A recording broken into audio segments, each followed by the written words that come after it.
엔진 이중 화재. 제어 불능입니다. 탈출합니다. 이재혁 대위의 절규가 교신 채널을 타고 흘러나왔고 그 순간 KF-21 보람의 208호기의 조종석은 지옥으로 변했습니다. 귀를 찢는 경보음이 울려 퍼지는 가운데 계기판의 모든 경고등이 붉은색으로 타올랐고 양쪽 엔진에서 뿜어져 나오는 화염이 캐노피 밖으로 보였습니다. 기체가 격렬하게 흔들리며 오른쪽으로 급격하게 기울었고 고독의 숫자가 미친 듯이 하강을 표시했습니다. 1만 1000m, 1만 500, 1만.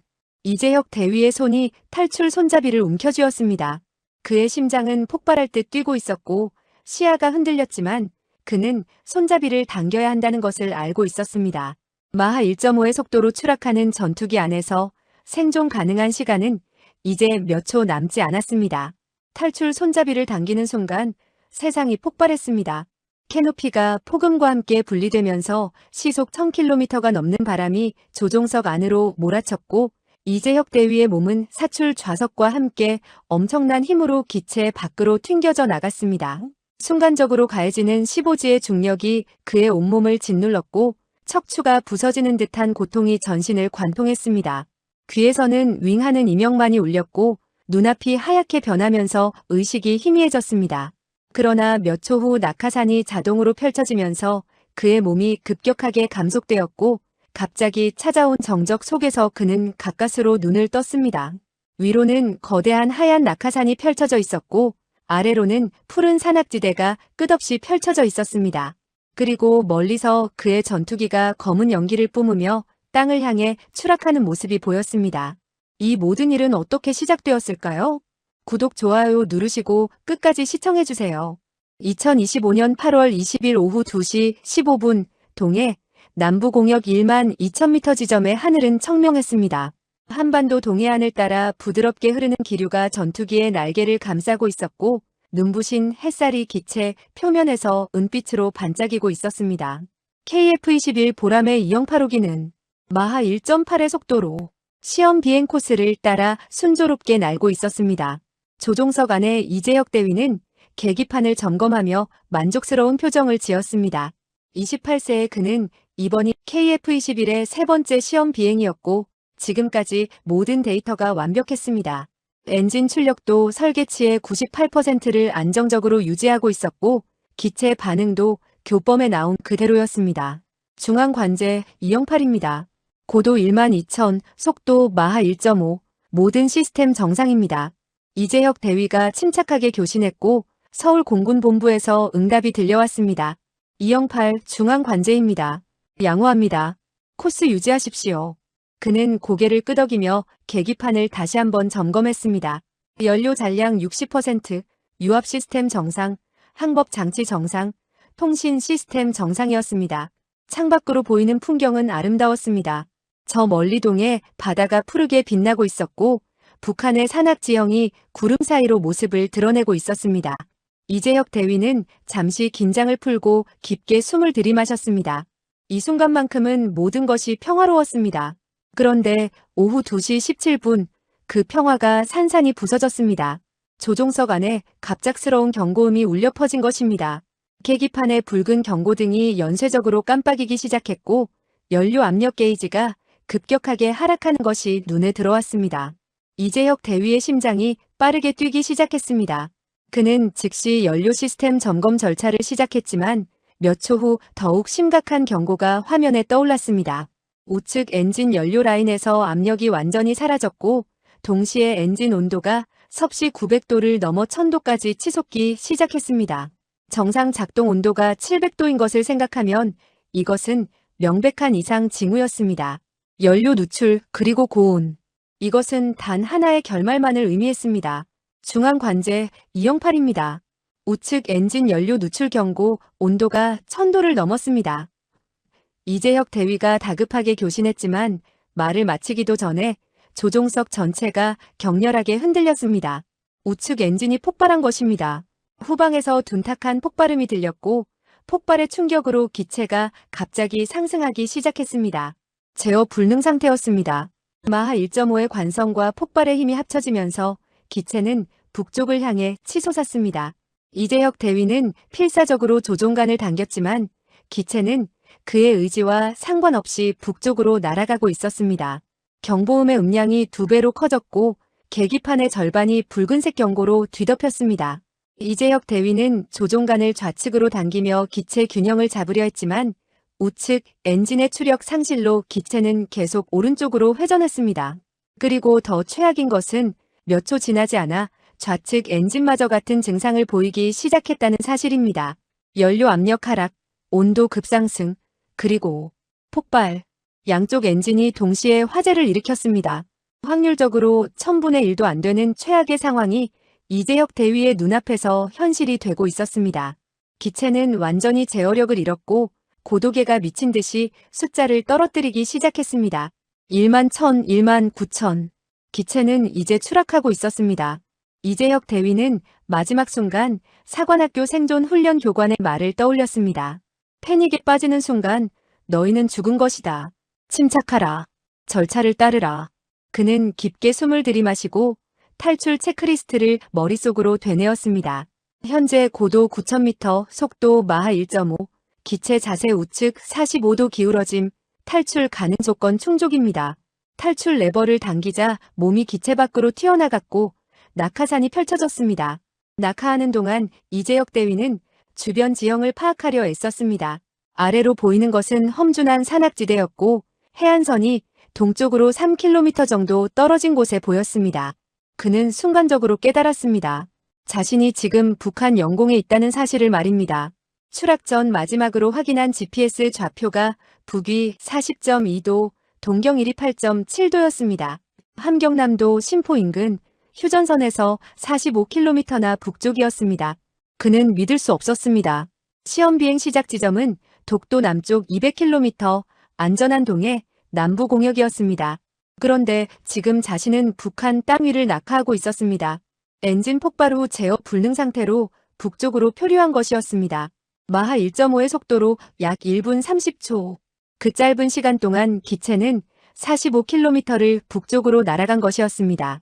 낙하산 조종줄을 당기며 착지 지점을 해안 쪽으로 조정하려 했지만 서쪽에서 불어오는 강한 바람이 그를 더 내륙 쪽으로 밀어내고 있었습니다. 지상까지 고도는 빠르게 줄어들고 있었습니다. 2000m, 1500, 1000m, 500. 그는 착지 자세를 취하며 온몸에 힘을 주었습니다.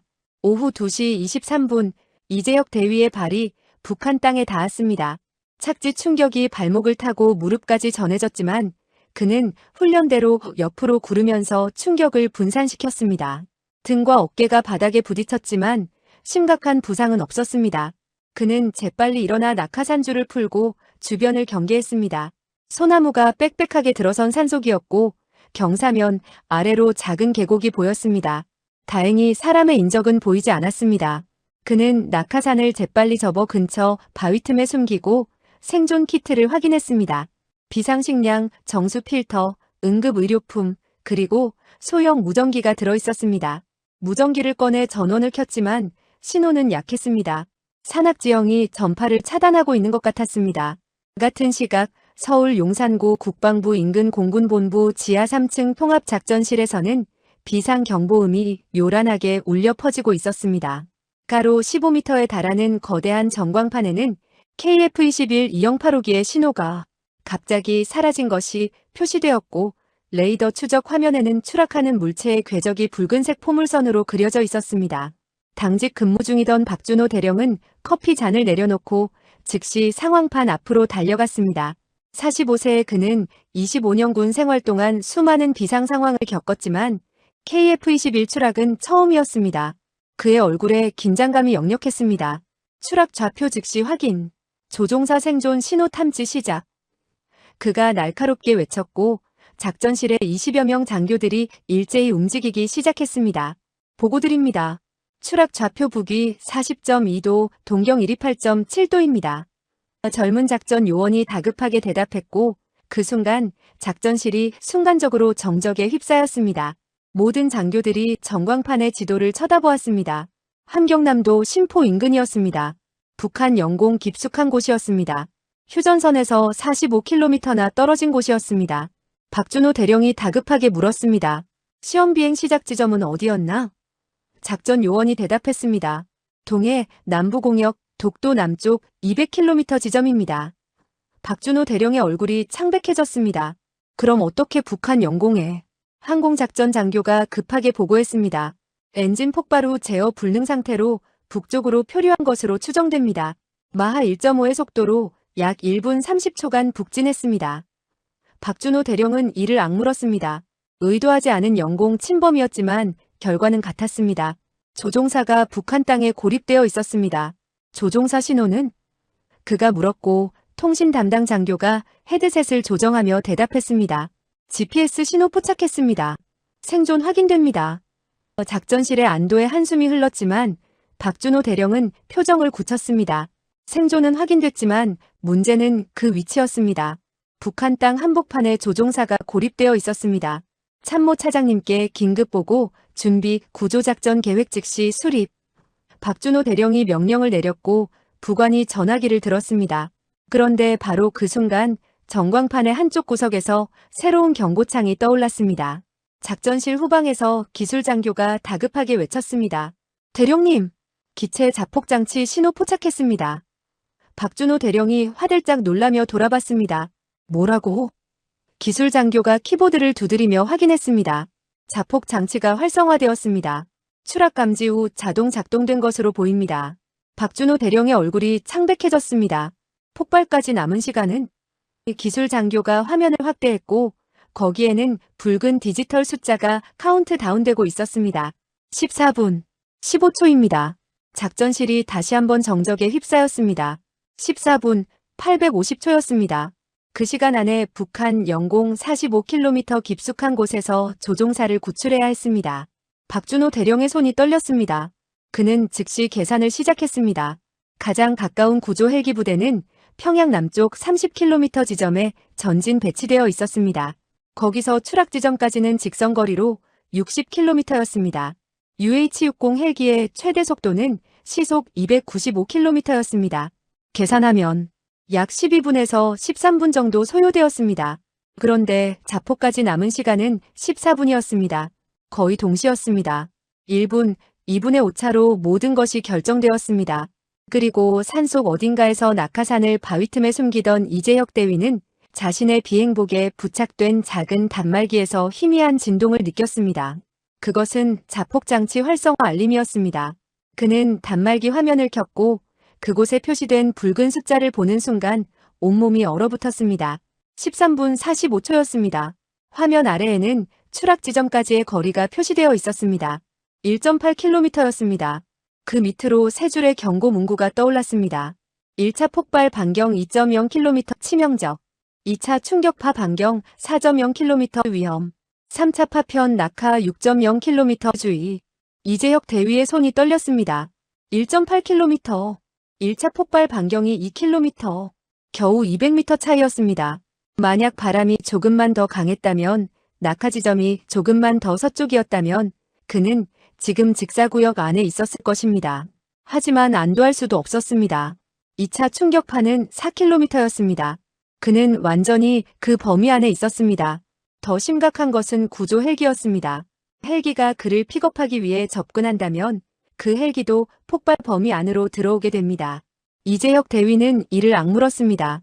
13분 후 4km 반경의 모든 것이 충격파에 휩싸일 것이었습니다. 그리고 6km까지는 수백 개의 기체 파편이 포탄처럼 쏟아질 것이었습니다. 단말기 화면의 카운트다운이 계속되었습니다. 13분 30초, 13분 29초, 시간이 흘러가고 있었습니다. 오후 2시 25분 서울 용산구 공군본부 지하 3층 통합작전실은 긴급 상황 모드로 전환되어 있었습니다. 천장의 형광등이 비상등으로 바뀌면서 작전실 전체가 붉은빛으로 물들었고 여러 대의 모니터에서는 실시간 위성 영상과 레이더 추적 데이터가 쏟아져 나오고 있었습니다. 25명의 작전 요원들이 각자의 위치에서 키보드를 두드리고 있었고 통신 채널에서는 여러 부대와의 교신 소리가 뒤섞여 들렸습니다. 작전실 중앙의 거대한 전광판에는 한반도 전역의 지도가 표시되어 있었고 함경남도 신포 인근에 붉은색 점 하나가 깜빡이고 있었습니다. 그것이 바로 이재혁 대위의 위치였습니다. 박준호 대령은 양팔을 가슴에 낀 채 전광판을 노려보고 있었고 그의 이마에는 땀방울이 맺혀 있었습니다. 25년 군 생활에서 이런 긴박한 상황은 처음이었습니다. GPS 신호 분석 완료했습니다. 왼쪽 구석에 앉아있던 통신장교가 외쳤고 박준호 대령이 재빨리 그쪽으로 다가갔습니다. 통신장교의 모니터에는 북한 지형도가 표시되어 있었고 그 위에 파란색 점 하나가 정확하게 찍혀 있었습니다. 조종사 신호 강도 70%, 이동 없음, 생존 확실합니다. 통신장교가 보고했고 작전실에 잠깐 동안 안도의 분위기가 흘렀습니다. 적어도 이재혁 대위는 살아있었습니다. 추락 충격에서 살아남았고 낙하산 착지도 성공했으며 지금 어딘가에서 구조를 기다리고 있었습니다. 박준호 대령은 잠깐 눈을 감았습니다. 첫 번째 고비는 넘긴 것이었습니다. 하지만 그는 곧 눈을 떴습니다. 진짜 문제는 지금부터였습니다. 구조작전 계획 수립 시작한다. 박준호 대령이 큰 소리로 외쳤고 작전실의 장교들이 일제히 집중했습니다. 가용 가능한 구조 헬기 부대 보고. 그가 명령했고 작전 참모 한 명이 즉시 대답했습니다. 제15특 수입 무비행단 소속 UH-60 블랙호크 2대가 대기 중입니다. 현재 위치는 평양 남쪽 30km 전진기지입니다. 박준호 대령이 고개를 끄덕였습니다. 평양 남쪽 전진기지였습니다. 북한 영공과 가장 가까운 우리 측 헬기 부대였습니다. 목표 지점까지 거리는? 그가 물었고 작전 참모가 계산기를 두드렸습니다. 직선거리 62km입니다. 박준호 대령의 눈썹이 찌푸려졌습니다. 62km는 결코 짧은 거리가 아니었습니다. UH-60의 최대 속도로 비행 시 소요시간은? 박준호 대령이 다시 물었고 항공작전 담당 장교가 재빨리 계산했습니다. 최대 속도 시속 295km 기준으로 약 12분에서 13분입니다. 다만 북한 영공 침투 시 대공포 회피 기동을 고려하면 15분에서 18분 정도 소요될 것으로 예상됩니다. 그 순간 작전실의 공기가 무거워졌습니다. 15분에서 18분이었습니다. 박준호 대령은 천천히 전광판을 올려다봤습니다. 화면 오른쪽 상단에는 자폭 장치 카운트다운이 표시되어 있었습니다. 12분 45초, 12분 44초, 12분 43초. 숫자는 무정하게 흘러가고 있었습니다. 12분이었습니다. 그리고 구조 헬기는 최소 15분이 걸렸습니다. 단순 계산으로 3분이 부족했습니다. 박준호 대령은 주먹을 쥐었습니다. 3분이었습니다. 고작 180초 3분의 차이로 한 사람의 생명이 결정되었습니다. 그는 즉시 명령을 내렸습니다. 헬기 부대의 긴급 출동 명령. 최대 속도로 목표 지점 향해 즉시 이륙. 대공포 위험은 감소한다. 통신 장교가 재빨리 교신 채널을 열었고 명령이 전달되었습니다. 제15비행단 중앙작전실입니다. 피닉스 구출작전 발령, 즉시 이륙하십시오. 스피커에서 헬기 조종사의 목소리가 들려왔습니다. 제15비행단 명령 확인했습니다. 지금 즉시 이륙합니다. 곧이어 헬기 엔진이 시동 거는 소리가 희미하게 들렸고 위성 영상에서 2대의 헬기가 활주로를 떠나는 모습이 포착되었습니다. 오후 2시 28분이었습니다. 헬기 이륙 확인, 목표 지점까지 예상 도착 시간은 오후 2시 45분입니다. 작전 참모가 보고했습니다. 2시 45분이었습니다. 박준호 대령은 다시 카운트다운을 확인했습니다. 11분 40초였습니다. 자폭 예정 시각은 오후 2시 40분이었습니다. 5분 차이였습니다. 헬기가 5분 늦게 도착할 것이었습니다. 박준호 대령의 손이 떨렸습니다. 속도를 더 높일 수 있나? 그가 물었고 항공작전 장교가 고개를 저었습니다. UH-60은 이미 최대 속도입니다. 엔진 출력을 더 높이면 기체 안전성에 문제가 생길 수 있습니다. 박준호 대령은 이를 악물었습니다. 물리적 한계였습니다. 기계는 거짓말을 하지 않았습니다. 시속 295km가 최대였고 62km를 날아가는 데는 최소 13분이 걸렸습니다. 그때 작전실 후방에서 젊은 여성 장교가 조심스럽게 손을 들었습니다. 그녀는 정수아 대위였고 당직 작전 장교로 오늘 아침부터 근무 중이었습니다. 32세의 그녀는 공군사관학교를 수석으로 졸업했고 작전 계획 수립 능력으로 유명했습니다. 대령님, 한 가지 방법이 있습니다. 그녀가 말했고 박준호 대령이 재빨리 그쪽을 봤습니다. 말해보게. 정수아 대위가 자리에서 일어나 전광판 앞으로 걸어갔습니다. 헬기가 직선 경로로 가면 북한 대공포 밀집 지역을 통과해야 합니다. 그래서 우회하는 경로를 계획했습니다. 하지만 직선 경로로 적어도 비행하면서 F-35A가 전자전으로 레이더를 교란한다면 그녀가 지도상의 경로를 손가락으로 가리켰습니다. 3분을 줄일 수 있습니다. 작전실이 잠깐 조용해졌습니다. 직선 경로 적어도 비행이었습니다. 그것은 북한 대공포의 사격권 안으로 들어간다는 의미였습니다. 레이더 교란을 한다고 해도 유관 사격은 막을 수 없었습니다. 헬기 격추 확률이 40%는 되었습니다. 하지만 그 방법만이 3분을 줄일 수 있는 유일한 방법이었습니다. 박준호 대령은 정수와 대위를 바라봤습니다. 그 방법으로 가면 헬기 조종사들의 생명이 위험하네. 정수와 대위가 고개를 끄덕였습니다. 네, 알고 있습니다. 하지만 그 방법이 아니면 그녀는 말을 잇지 못했습니다. 그 방법이 아니면 이재혁 대위는 폭발에 휘말릴 것이었습니다. 박준호 대령은 깊게 숨을 들이마셨습니다. 한 사람을 구하기 위해 다른 사람들을 위험에 빠뜨려야 했습니다. 지휘관의 가장 고통스러운 선택이었습니다. 좋아, 그 방법으로 간다. 박준호 대령이 결정을 내렸고 즉시 통신 장교에게 지시했습니다. 헬기 부대의 경로 변경 명령, 직선 경로 적어도 비행으로 전환, 동시에 오산기지 F-35A 편대에 전자전 지원 요청. 명령이 연쇄적으로 전달되었고 몇 초 후 헬기 조종사의 확인 응답이 들려왔습니다. 명령 확인, 직선 경로로 변경합니다. 각오는 되어 있습니다. 목소리는 침착했지만 그 속에 담긴 긴장감을 모두가 느낄 수 있었습니다. 전광판에 헬기 궤적이 수정되었고 새로운 예상 도착 시각이 계산되었습니다. 오후 2시 42분이었습니다. 자폭 시각은 2시 40분이었습니다. 2분 차이로 줄어들었습니다. 여전히 늦었습니다. 박준호 대령은 주먹으로 책상을 내리쳤습니다. 2분을 더 줄일 방법은 없나? 그가 외쳤지만 작전실에 누구도 대답하지 못했습니다. 물리적으로 불가능했습니다. 헬기는 이미 최대 속도였고 경로는 이미 최단거리였습니다. 더 이상 줄일 방법이 없었습니다. 정수와 대위가 조심스럽게 입을 열었습니다. 대령님, 자폭 장치를 중단할 수는 없습니까? 박준호 대령이 고개를 저었습니다. 자폭 장치 중단 권한은 공군 참모 차장급 이상만 가지고 있네. 지금 즉시 보고 올리겠지만 그는 시계를 봤습니다. 보고하고 승인받는 데만 최소 5분은 걸렸습니다. 그때는 이미 늦을 것이었습니다. 그때 작전실 입구 쪽에서 인사과 소속 장교 한 명이 서류를 들고 들어왔습니다. 그는 박준호 대령에게 다가와 조심스럽게 말했습니다. 대령님, 조종사 신원 확인 보고드립니다. 박준호 대령이 짜증스럽게 손을 내저었습니다. 지금 그게 중요한가? 나중에. 하지만 인사과 장교가 급하게 말을 이었습니다. 대령님, 이건 즉시 보고드려야 할 사안입니다. 그의 얼굴에는 당혹감이 역력했습니다. 박준호 대령이 인상을 찌푸리며 서류를 받아들었습니다.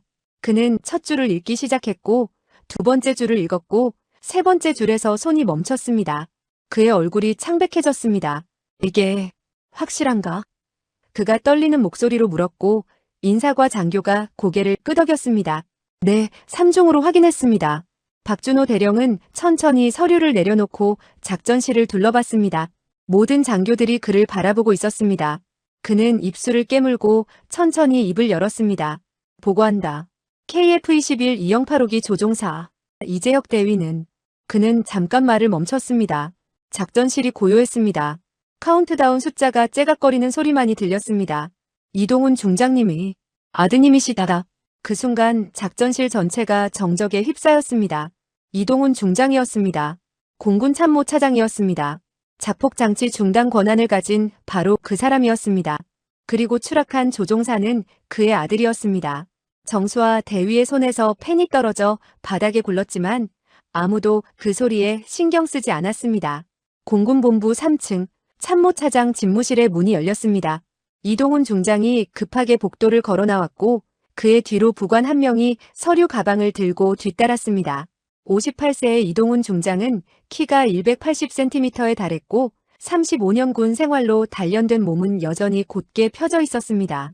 그의 얼굴은 엄격했고 회색빛이 도는 머리는 깔끔하게 뒤로 넘겨져 있었습니다. 그는 지하 작전실로 향하는 엘리베이터 앞에 섰고 버튼을 눌렀습니다. 오후 2시 30분이었습니다. 3분 전 박준호 대령으로부터 긴급 보고를 받았습니다. KF-21 추락, 조종사 생존, 자폭 장치 활성화, 그리고 조종사가 자신의 아들이라는 사실까지 말입니다. 엘리베이터 안에서 그는 눈을 감았습니다. 재혁이었습니다. 그의 외아들 이재혁 대위였습니다. 엘리베이터가 지하 3층에 도착했고 문이 열리는 순간 작전실의 긴장감이 그를 덮쳤습니다. 비상등의 붉은 빛, 울려 퍼지는 경보음, 빠르게 움직이는 장교들, 그리고 거대한 전광판에 표시된 카운트다운이었습니다. 10분 32초, 10분 31초. 이동훈 중장은 빠른 걸음으로 작전실 중앙으로 걸어갔고 박준호 대령이 그를 발견하고 급히 경례했습니다. 각하, 상황 보고드리겠습니다. 박준호 대령이 말했지만 이동훈 중장은 손을 들어 그를 제지했습니다. 알고 있네. 자포까지 남은 시간과 헬기 도착 시간만 말하게. 그의 목소리는 차갑고 냉정했습니다. 감정의 흔들림이 전혀 보이지 않았습니다.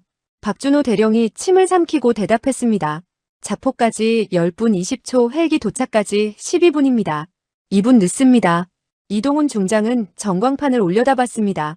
함경남도 신포 인근의 깜빡이는 파란색 점이 보였습니다. 그곳에 그의 아들이 있었습니다. 지금 이 순간에도 폭발 반경 안에서 구조를 기다리고 있었습니다. 그는 주먹을 쥐었습니다. 손바닥에 손톱이 파고들었지만 아프지 않았습니다. 그는 천천히 박준호 대령을 바라봤습니다. 헬기 속도를 더 높일 방법은 없나? 박준호 대령이 고개를 저었습니다. 이미 최대 속도입니다. 물리적으로 불가능합니다. 이동훈 중장은 다시 전광판을 봤습니다. 10분 5초, 10분 4초. 시간은 멈추지 않았습니다. 그는 깊게 숨을 들이마시고 물었습니다. 자폭장치를 중단할 수 있나? 그 순간 작전실이 조용해졌습니다. 모든 장교들이 그를 바라봤습니다. 박준호 대령이 조심스럽게 입을 열었습니다. 각하, 자폭 중단 권한은 공군 참모 차장급 이상만 보유하고 계십니다. 그는 잠깐 말을 멈췄습니다. 각하께서 중단하실 수 있습니다. 이동훈 중장의 얼굴 근육이 미세하게 떨렸습니다. 자폭 중단 권한이었습니다. 그가 명령만 내리면 카운트다운은 즉시 멈출 것이었습니다.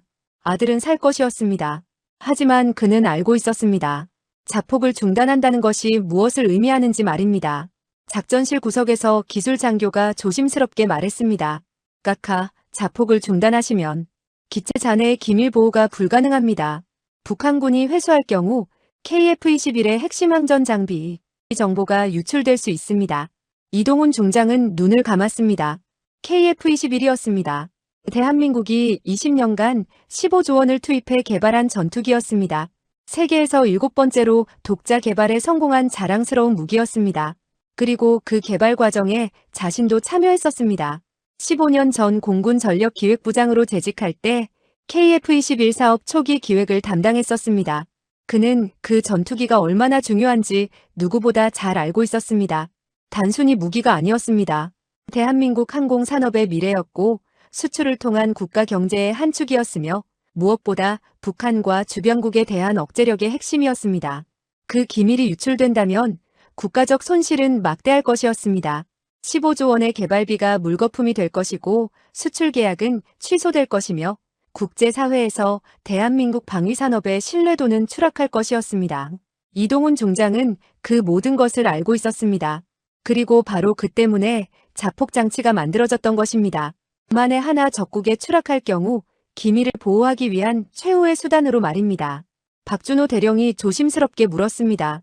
각하, 어떻게 하시겠습니까? 이동훈 중장은 눈을 떴습니다. 그의 눈은 차갑고 단호했습니다. 자폭은 그는 말을 시작했지만 그 순간 그의 뇌리에 5년 전 기억이 스쳤습니다. 병실이었습니다. 하얗게 세탁된 시트, 소독약 냄새, 그리고 침대에 누워있던 아내의 모습이었습니다. 말기암이었습니다. 의사들은 3개월이라고 했지만 그녀는 6개월을 버텼습니다. 마지막 날 밤 그녀는 그의 손을 잡고 말했습니다. 당신은 좋은 군인이었어요. 하지만 부탁이 있어요. 재혁이만은 지켜주세요. 저 대신 재혁이를 지켜주세요. 그녀의 목소리는 약했지만 분명했습니다. 그는 고개를 끄덕이며 대답했습니다. 약속하네. 반드시 지키겠네. 그것이 아내의 마지막 말이었습니다. 다음 날 아침 그녀는 숨을 거뒀습니다. 그 이후 5년 동안 그는 그 약속을 지키기 위해 노력했습니다. 재혁이가 공군사관학교에 진학했을 때, 조종사 과정에 지원했을 때, 그리고 KF-21 시험, 조종사로 선발되었을 때까지 그는 아들을 지켜봤습니다. 물론 아버지와 아들 사이에는 거리가 있었습니다. 아내가 죽은 후 둘 사이에는 보이지 않는 벽이 생겼습니다. 재혁이는 아버지에게 인정받고 싶어 했지만 이동훈 중장은 감정 표현에 서툴렀습니다. 그래서 둘은 군인으로서만 관계를 유지했습니다. 상관과 부하로서 말입니다.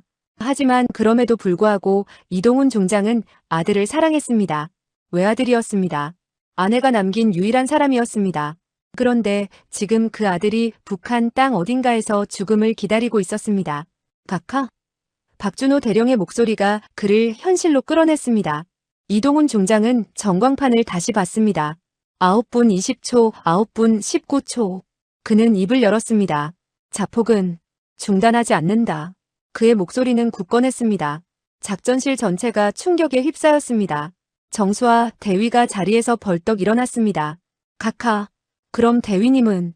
이동훈 중장이 그녀를 차갑게 바라봤습니다. 자폭 중단은 국가 기밀 유출을 의미한다. 나는 공군 참모차장으로서 그것을 허락할 수 없다. 정수와 대위의 눈에 눈물이 맺혔습니다. 하지만 대위님은 각하의 아드님이십니다. 이동훈 중장의 턱이 굳게 다물어졌습니다. 이재혁 대위는 대한민국 공군 장교다. 그는 임무수행 중 적국에 추락했다. 그리고 그는 군인으로서 자신의 책임을 다해야 한다. 박준호 대령이 한 걸음 앞으로 나섰습니다. 각하, 하지만 이동훈 중장이 손을 들어 그를 제지했습니다. 더 이상 말하지 말게. 이것은 명령이다. 그의 목소리에는 감정이 없었습니다.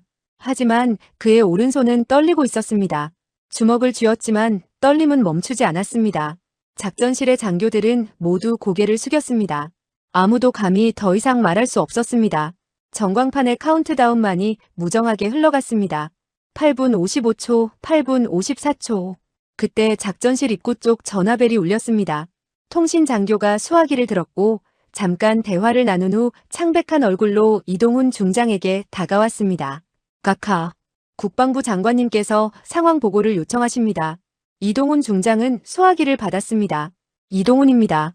스피커에서 장관의 목소리가 들렸습니다. 중장, 상황을 들었네. 조종사가 자네 아들이라고? 이동훈 중장이 대답했습니다. 그렇습니다. 장관이 잠깐 침묵했습니다. 자폭을 중단할 생각인가? 이동훈 중장이 단호하게 대답했습니다. 아닙니다. 기밀보호가 우선입니다. 장관의 한숨소리가 들렸습니다. 중장, 자네가 결정하게. 하지만 어떤 결정을 내리든 나는 자네를 지지하겠네. 한 가지만 명심하게. 자네는 지금 아버지가 아니라 공군 참모차장으로서 결정해야 한다네. 통화가 끊겼습니다.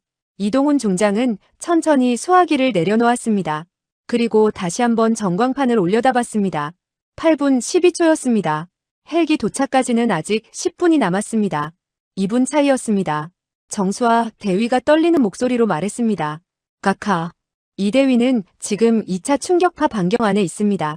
1차 폭발권은 겨우 200m 차이로 벗어났지만 2차 충격파는 4km입니다. 만약 3분만 더 시간을 주신다면 이 대위가 안전지대로 이동하실 수 있습니다. 자폭만 중단하신다면. 이동훈 중장이 그녀를 바라봤습니다. 그의 눈에는 고통이 가득했습니다. 하지만 그는 고개를 저었습니다. 자폭을 중단하면 이재혁 대위만 사는 게 아니라 KF-21의 기밀이 유출된다. 그것은 수백 명, 수천 명의 다른 장병들의 생명을 위험에 빠뜨리는 것이다. 나는 한 사람을 위해 수천 명을 희생시킬 수 없다. 그의 논리는 완벽했습니다. 군인으로서 지휘관으로서 그것은 옳은 판단이었습니다. 하지만 박준호 대령은 알고 있었습니다. 지금 이동훈 중장의 심장이 얼마나 아프게 부서지고 있는지를 말입니다. 35년 군 생활을 함께한 전우로서 그는 알 수 있었습니다. 박준호 대령이 조심스럽게 물었습니다. 각하, 정말 괜찮으십니까? 이동훈 중장은 대답하지 않았습니다. 그는 단지 전광판을 바라볼 뿐이었습니다. 7분 45초, 7분 44초. 파란색 점이 깜빡이고 있었습니다. 그곳에 재혁이가 있었습니다. 그의 아들이 있었습니다. 아내가 마지막으로 부탁했던 그 아들이 있었습니다. 재혁아, 이동훈 중장이 작은 소리로 중얼거렸습니다. 아무도 듣지 못할 정도로 작은 목소리였습니다. 미안하다. 그의 눈가가 붉어졌지만 그는 눈물을 흘리지 않았습니다. 공군 참모 차장은 울 수 없었습니다. 지휘관은 약한 모습을 보여서는 안 되었습니다. 그래서 그는 눈물을 참았습니다. 주먹을 쥐고 이를 악물고 눈물을 참았습니다. 그때 작전실 후방에서 한지훈 소령의 교신이 들려왔습니다. 중앙작전실 헬기 1번입니다. 북한 영공 진입했습니다. 목표 지점까지 9분 30초입니다. 헬기였습니다. 구조 헬기가 북한 영공에 진입한 것이었습니다. 작전실의 모든 시선이 전광판으로 쏠렸습니다. 헬기를 나타내는 녹색 점 2개가 북쪽으로 빠르게 이동하고 있었습니다. 박준호 대령이 급하게 계산했습니다. 9분 30초면 오후 2시 42분 도착입니다. 그는 카운트다운을 확인했습니다. 7분 15초였습니다. 자폭 예정 시각은 2시 40분이었습니다. 여전히 2분 늦었습니다. 박준호 대령이 이동훈 중장을 바라봤습니다.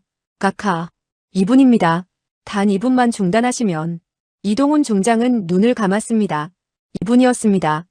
120초였습니다. 그 짧은 시간이 아들의 생사를 가르고 있었습니다. 각하, 박준호 대령이 다시 한번 불렀습니다. 그의 목소리에는 간청이 담겨 있었습니다. 결정하셔야 합니다. 남은 시간 7분입니다. 작전실의 모든 장교들이 이동훈 중장을 바라봤습니다. 그들의 눈에는 기대와 두려움이 섞여 있었습니다. 이동훈 중장은 천천히 눈을 떴습니다. 그의 얼굴에는 어떤 표정도 없었습니다. 그는 입을 열었습니다. 자폭은 모두가 숨을 죽였습니다. 중단하지 않는다. 이것이 최종 결정이다. 그 순간 정수와 대위의 손에서 서류가 떨어져 바닥에 흩어졌습니다. 작전실이 무거운 침묵에 휩싸였습니다. 이동훈 중장은 돌아서서 작전실을 나가려 했습니다. 하지만 문 앞에서 그는 멈춰섰습니다. 그리고 돌아보지 않은 채 말했습니다. 박 대령, 예 각하, 헬기 조종사들에게 전하게 최선을 다하라고. 그리고 그는 잠깐 말을 멈췄습니다. 만약 기적이 일어난다면 재혁이에게 전해주게. 아버지는 미안하다고. 그리고 그는 작전실을 나갔습니다. 이동훈 중장이 작전실을 떠난 후 무거운 침묵이 흘렀습니다. 아무도 말하지 않았고 아무도 움직이지 않았습니다. 전광판의 카운트다운만이 째각거리며 시간을 세고 있었습니다. 6분 45초, 6분 44초. 박준호 대령은 한동안 멍하니 문을 바라보다가 천천히 고개를 돌려 작전실을 둘러봤습니다. 25명의 장교들이 모두 고개를 숙이고 있었습니다.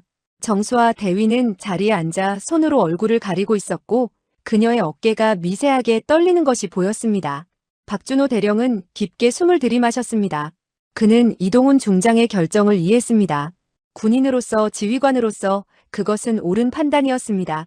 하지만 그럼에도 불구하고 가슴 한편이 무너지는 것 같았습니다. 그는 주먹으로 책상을 한번 내리쳤습니다. 둔탁한 소리가 작전실에 울려 퍼졌고 모두가 고개를 들어 그를 바라봤습니다. 듣게들. 박준호 대령이 큰 소리로 외쳤습니다. 그의 목소리에는 분노와 절박함이 섞여 있었습니다. 각하께서는 결정하셨다. 자폭은 중단하지 않는다. 우리는 그 명령에 따라야 한다. 그는 작전실을 천천히 둘러봤습니다. 하지만 우리에게는 아직 방법이 남아있다. 헬기가 2분 늦는다면 우리는 그 2분을 만들어내야 한다. 아니, 1분 30초라도 좋다. 1분이라도 좋다. 어떻게든 시간을 만들어야 한다. 그의 외침에 작전실의 분위기가 조금씩 변하기 시작했습니다. 장교들이 하나둘 자리에서 일어났고 다시 모니터 앞으로 돌아갔습니다. 박준호 대령이 계속 말했습니다. 우리는 공군이다. 우리는 동료를 버리지 않는다. 각하께서 자폭을 중단하지 않으셨다면 우리는 헬기가 더 빨리 도착하도록 만들어야 한다. 이것이 우리가 할 수 있는 일이다. 통신 채널에서 한지훈 소령의 목소리가 들려왔습니다. 중앙작전실 헬기 1번입니다. 북한 영공 진입 완료, 현재 고도 300m, 속도 시속 290km로 비행 중입니다. 박준호 대령이 마이크를 집어들었습니다. 헬기 1번, 중앙작전실이다. 상황은 들었나? 한지훈 소령이 대답했습니다. 네, 들었습니다. 자폭까지 6분, 우리 도착까지 8분. 2분 부족합니다. 그의 목소리는 침착했지만 그 속에 담긴 결의를 느낄 수 있었습니다. 박준호 대령이 물었습니다. 2분을 줄일 방법이 있나? 한지훈 소령이 잠깐 침묵했습니다. 헬기 엔진 소리만이 스피커를 통해 들렸습니다. 그리고 그가 대답했습니다. 있습니다. 고도를 200m로 낮추고 엔진 출력을 20%까지 올리면 2분을 줄일 수 있습니다. 작전실의 항공작전 장교가 급하게 말했습니다. 대령님, 그것은 위험합니다. 엔진 출력 20%는 권장 한계를 초과합니다. 엔진 과열 위험이 있고 고도 200m는 북한 대공포 유관 사격권입니다. 박준호 대령은 알고 있었습니다. 그것이 얼마나 위험한지 말입니다. 엔진이 과열되면 헬기는 추락할 것이고 고도 200m는 대공포의 완벽한 사거리였습니다. 격추 확률은 50%가 넘었습니다. 하지만 그 방법 외에는 시간을 줄일 방법이 없었습니다. 박준호 대령이 마이크에 대고 물었습니다. 한소령, 자네는 각오가 되어 있나? 한지훈 소령이 웃음 섞인 목소리로 대답했습니다. 대령님, 저는 3년 전에도 같은 질문을 받았습니다. 그때 구조에 실패했던 기억이 아직도 생생합니다. 이번에는 실패하고 싶지 않습니다. 각오는 되어 있습니다. 박준호 대령의 눈가가 붉어졌습니다. 3년 전이었습니다. 한지훈 소령이 산악지대 추락사고 구조작전에서 후배 조종사를 구하지 못했던 그날이었습니다. 악천후 속에서 구조를 시도했지만 실패했고 후배는 그곳에서 숨을 거뒀습니다. 그 이후 한지훈 소령은 6개월간 비행금지 처분을 받았고 심리 상담을 받아야 했습니다. 그리고 복귀한 후 그는 어떤 구조 임무도 거부하지 않았습니다. 아무리 위험해도 아무리 확률이 낮아도 그는 항상 지원했습니다. 박준호 대령은 그 이유를 알고 있었습니다. 속죄였습니다. 구하지 못한 후배에 대한 속죄였습니다. 박준호 대령이 말했습니다. 좋다. 적어도 비행 허가한다. 하지만 한소령, 자네도 반드시 살아서 돌아와야 한다. 이것은 명령이다. 한지훈 소령이 대답했습니다. 명령 확인했습니다. 고도 하강 시작합니다. 전광판에서 헬기를 나타내는 녹색 점이 천천히 아래로 내려가기 시작했습니다.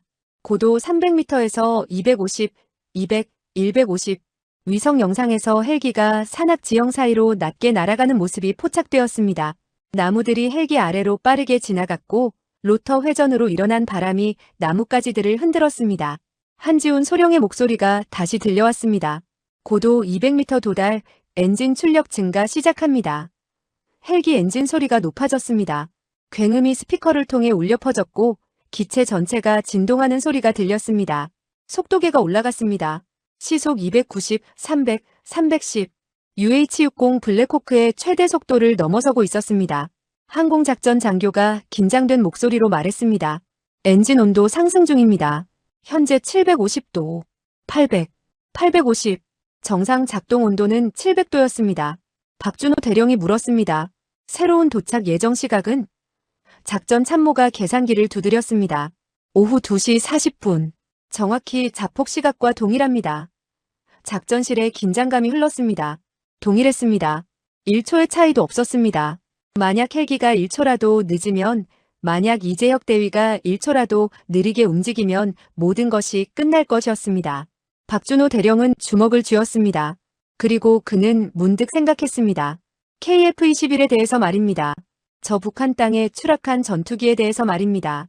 그것은 단순한 무기가 아니었습니다. 대한민국이 20년간 노력한 결과물이었습니다. 그는 자료를 떠올렸습니다. 전 세계에서 전투기를 독자 개발한 나라는 7개국 뿐이었습니다. 미국, 러시아, 중국, 프랑스, 영국, 스웨덴, 그리고 대한민국이었습니다. KF-21 보라매는 4.5세대 전투기였습니다. 완전한 5세대 스텔스 전투기는 아니었지만 4.5세대로서는 세계 최고 수준의 성능을 자랑했습니다. 최대 속도 마하 1.8, 작전 반경 1200km, 최대 무장 탑재량 7700kg이었습니다. 하지만 무엇보다 중요한 것은 항전 장비였습니다. 액티브 전자주사식 위상 배열 레이더, 통합 전자전 체계, 광역 적외선 탐색 추적 장비 등 최첨단 기술이 집약되어 있었습니다. 그리고 전 세계 언론과 군사 전문가들이 이 전투기를 극찬했습니다. 영국의 세계적 군사 전문지 제인스 디펜스 위클리는 한국이 전투기 독자 개발에 성공한 세계 7번째 국가가 되었으며 KF-21은 4.5세대 전투기 중 가장 완성도 높은 기체 중 하나라고 평가했습니다.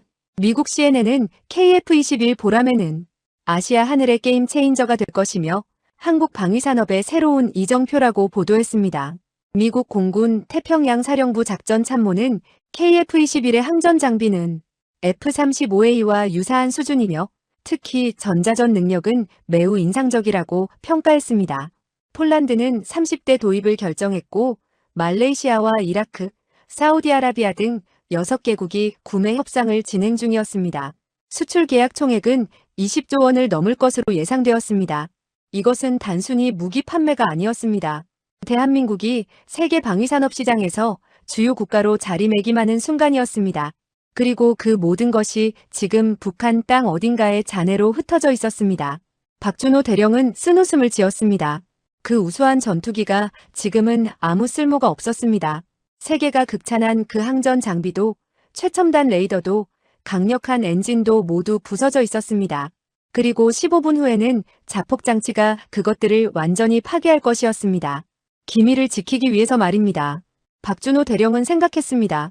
만약 이재혁 대위를 구하지 못한다면 세상은 기억할 것이었습니다. KF-21이 최초로 추락한 사건으로 그리고 조종사가 구조되지 못한 비극으로 말입니다. 그 우수한 전투기의 명성에 영원히 지울 수 없는 오점이 남을 것이었습니다. 하지만 만약 구조에 성공한다면 세상은 다른 것을 기억할 것이었습니다. 불가능해 보이는 상황에서 조종사를 구해낸 대한민국 공군의 능력을 말입니다. 그것이 바로 진짜 실력이라는 것을 말입니다. 대령님! 통신장교의 급한 목소리가 박준호 대령을 현실로 끌어냈습니다. 북한 대공포 기지에서 레이더 신호 포착했습니다. 헬기를 탐지한 것 같습니다. 박준호 대령이 화들짝 놀라며 전광판을 봤습니다. 헬기 진로 앞쪽 3km 지점에 붉은색 경고 표시가 나타났습니다. 대공포 기지였습니다. 23mm 대공포 내문이 배치된 소규모 기지였습니다. 박준호 대령이 급하게 외쳤습니다.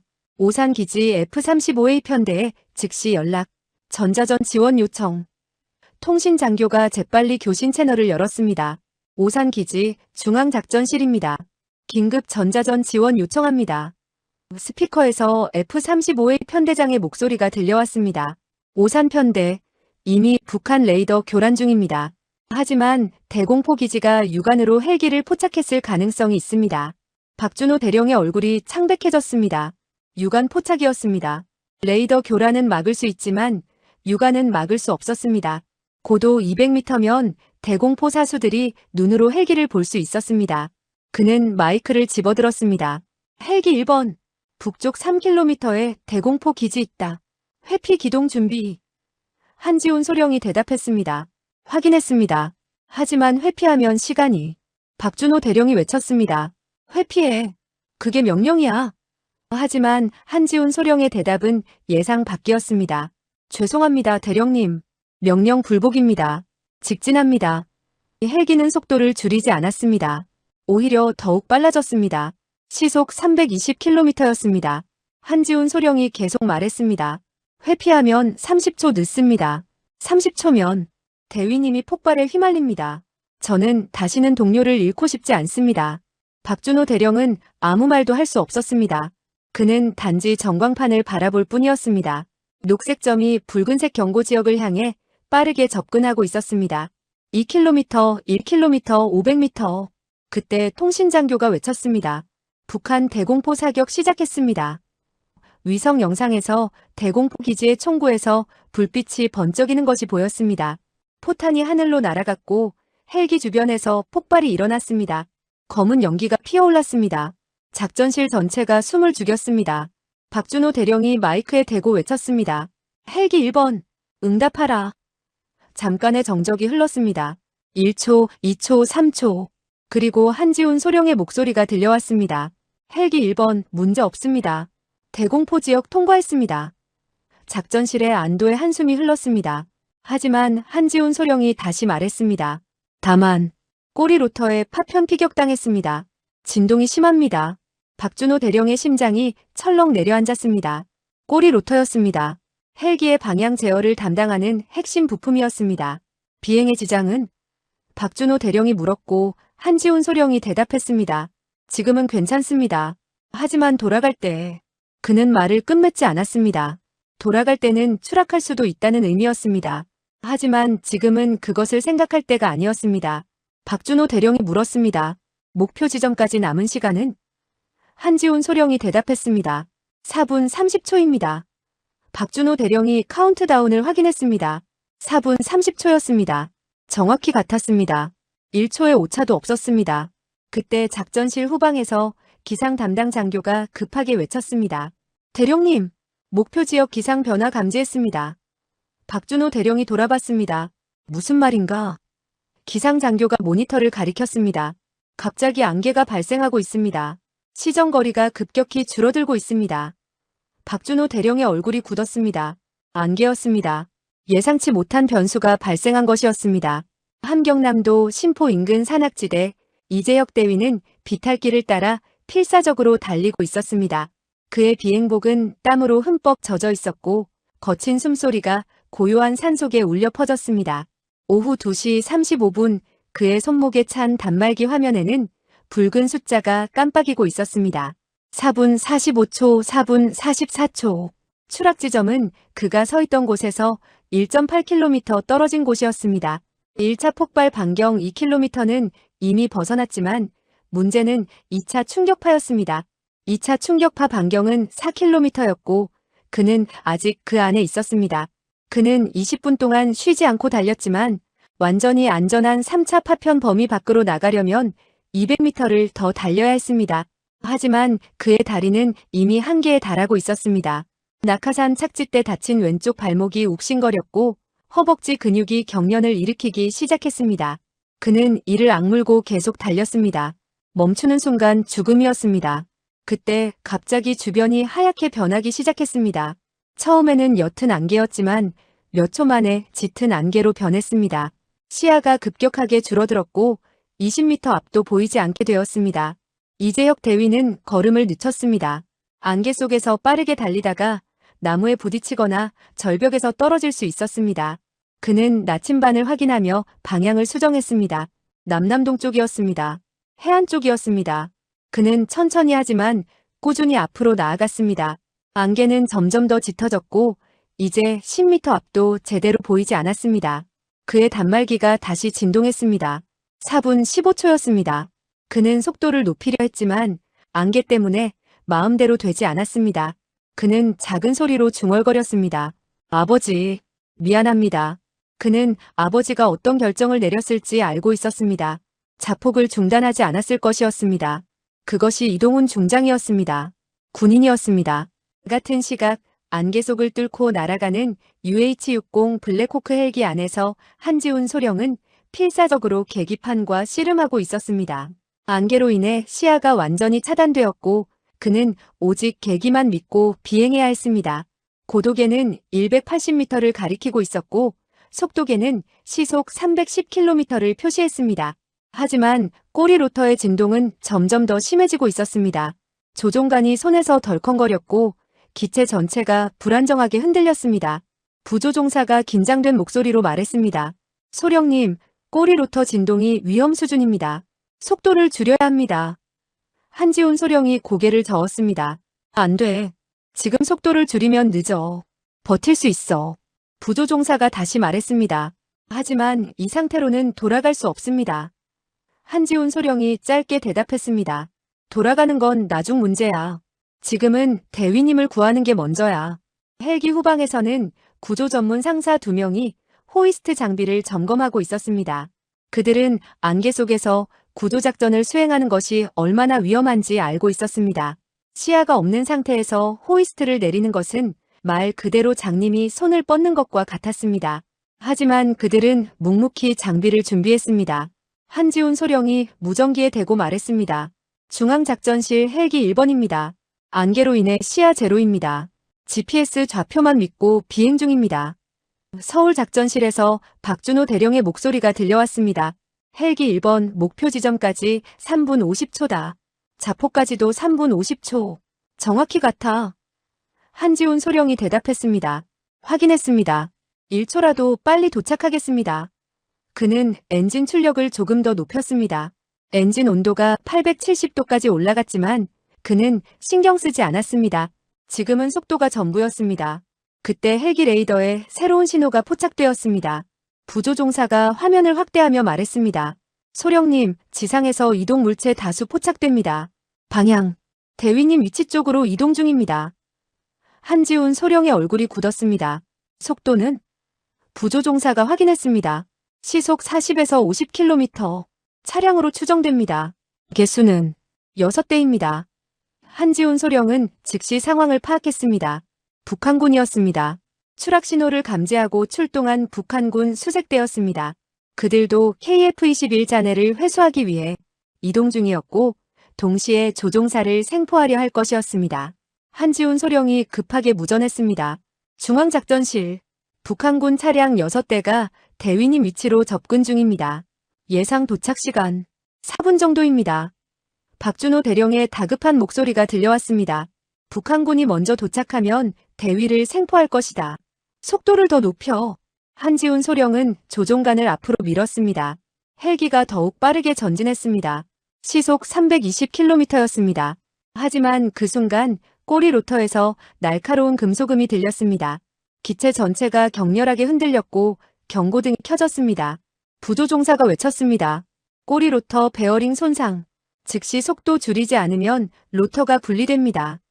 한지훈 소령의 손이 조종관 위에서 멈췄습니다. 속도를 줄여야 했습니다. 헬기를 살리기 위해서였습니다. 하지만 속도를 줄이면 늦을 것이었습니다. 그는 선택해야 했습니다. 헬기를 살리느냐, 이재혁 대위를 살리느냐였습니다. 그는 눈을 감았습니다.